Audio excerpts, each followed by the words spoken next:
YouTube world, my name is Nicholas Montes and you're watching my YouTube channel, The Teenage Movie Critic, and welcome back to another YouTube channel, everybody. I'm so excited to have you all back together again, and in today's video, we're going to be doing a review for the newest MCU film, The Marvels.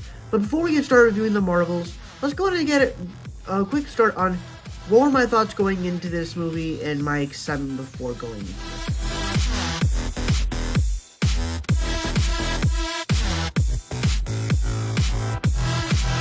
So my thoughts on going into this movie, I was actually kind of excited because, so number one, I did like the first Captain Marvel movie.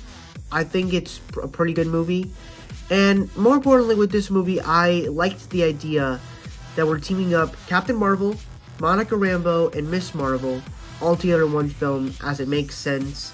Plus, they're just all really cool characters. And,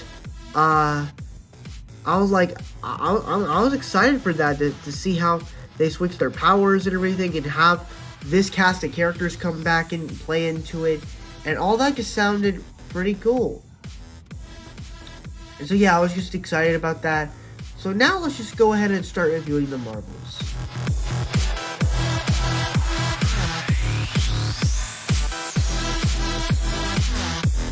And I would say that this is kind of another win from the MCU, but it's kind of a mixed one for me. On the positives, I think easily the best character of this movie is, of course, Kamala Khan, Miss Marvel.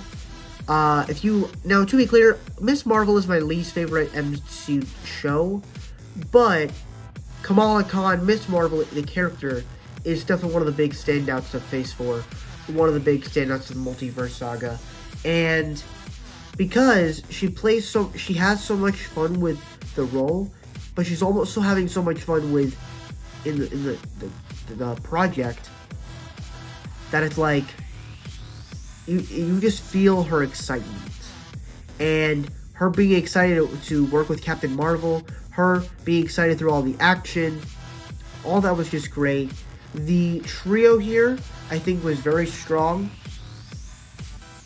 They worked well together, where it played differently with other trios, where it takes a while for them to get together, but they get together like throughout the middle of the movie, which I was surprised by that. But even more importantly, I even loved all of the action sequences that play throughout this, as you have them switching powers, and so like the house in Kamala's house, that fight is actually really cool, as it plays into like them switching powers from place to place and location to location, to this place, to a spaceship, to the house. It just does something really cool with action that I thought was really spectacular, that I just never thought I would see. Also, it plays some pretty emotional scenes with like Monica and Carol's arc, and it actually has an interesting story with Captain Marvel that makes her less of a hero, but makes her flawed.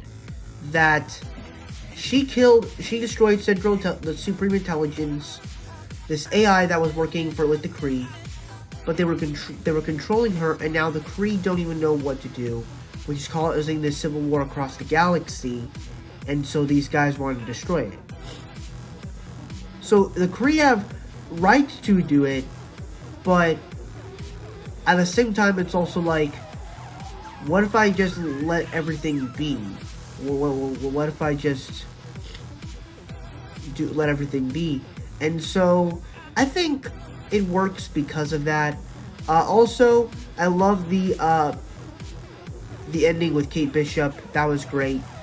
And then also just the post-credit scene with Monica's mom, as well as Beast, Kelsey Grammer showing up, possibly from the Fox X-Men universe. I'm interested to see where that goes, but yeah, that's pretty much the good on this one for me. Now let's move on to the bad.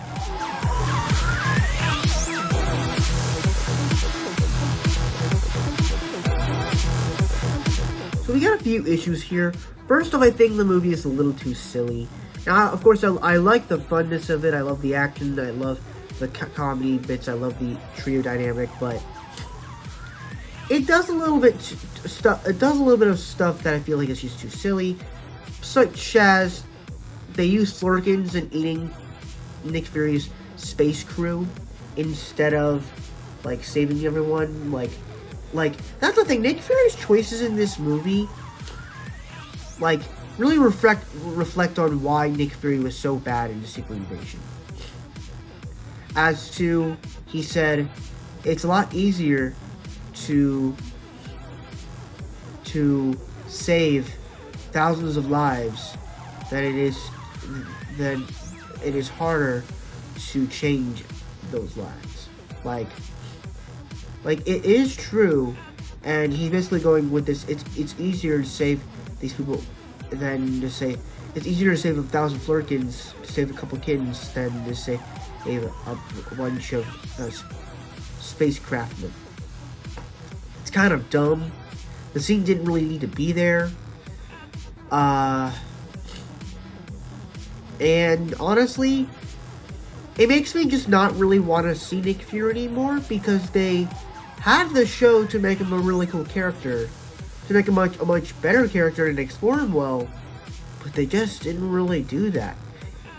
Even though Sam Jackson actually was acting well in that show, I just think parts of that show was not very good for me.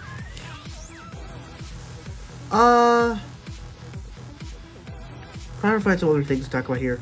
And also the Music Planet thing. People said it was a musical. They barely were on the Music Planet that much.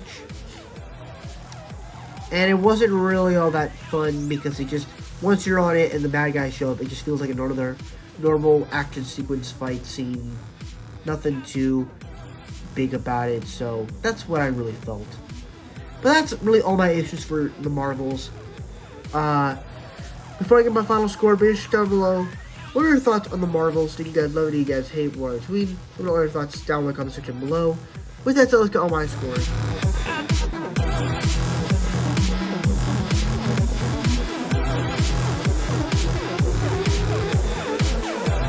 Alright, that's for my scores, but we're not done here yet. We have a couple more things to talk about along the way.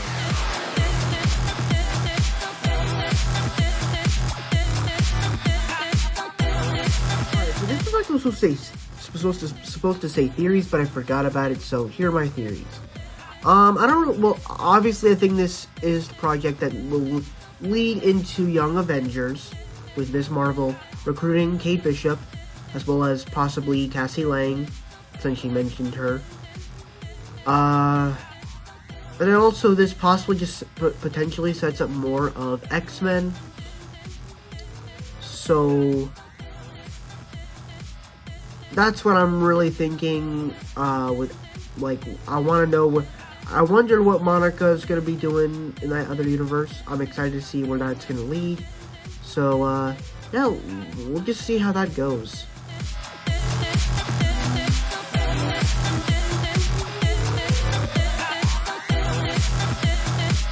So my thoughts on Phase 5 is, I think it's been okay.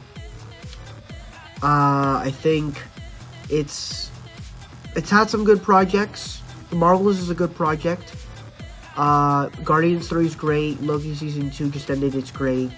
So, I would say it's okay, but it had some misses here and there.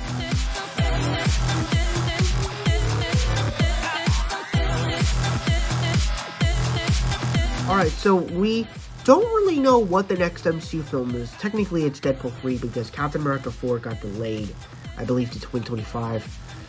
But as for right now, for Deadpool 3, yeah, I'm excited for it. I feel, for everything that they're doing, I feel determined that this movie is going to be great as its conclusion to the Fox X-Men universe, as well as Fantastic Four, and as well as the team up of Deadpool and Wolverine, the people that want to see that. I can't wait to see this, and it's definitely one of my most anticipated MCU films. And so yeah, that's my video for today. Thank you guys so much for watching. I really hope you enjoyed. Don't forget to like, comment, and subscribe. All my social media stuff is in the section over there. And I'll see you guys in the next video. Bye-bye.